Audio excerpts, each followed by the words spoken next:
Ternyata di alam ada hubungan yang bisa bikin dua makhluk hidup biar hidup lebih lama, saling untung tanpa merugikan satu sama lain.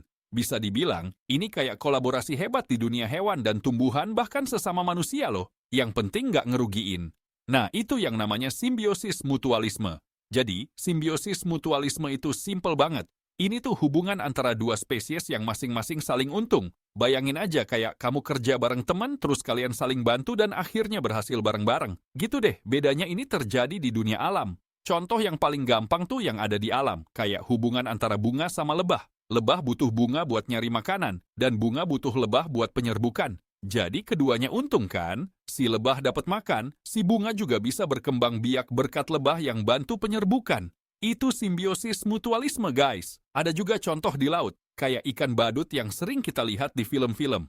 Ikan badut ini hidup bareng anemon laut yang bisa beracun.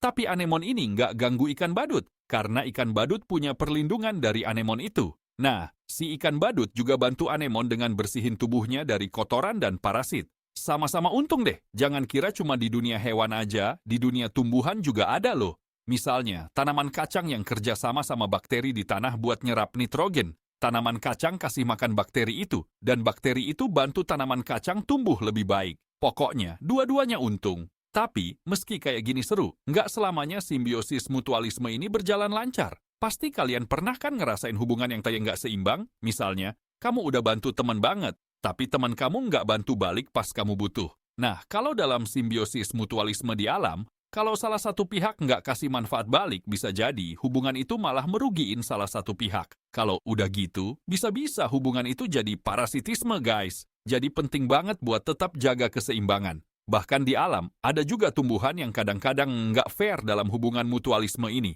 Contohnya, tanaman pemakan daging yang malah makan serangga buat dapat makanan, bukannya bergantung sama tanah doang. Ini kayak contoh hubungan yang nggak seimbang dan akhirnya jadi parasitisme. Jadi intinya simbiosis mutualisme itu hubungan saling bantu antara dua pihak yang bikin keduanya untung. Mulai dari di alam sampai dalam kehidupan kita sehari-hari, semua bisa jadi contoh simbiosis mutualisme yang saling menguntungkan. Kalau kamu punya pengalaman tentang hubungan saling menguntungkan kayak gini, atau mungkin ada cerita seru yang relate, share di kolom komentar, ya? Dan buat kamu yang penasaran sama video-video menarik lainnya, jangan lupa subscribe biar nggak ketinggalan. Sampai ketemu di video selanjutnya, ya!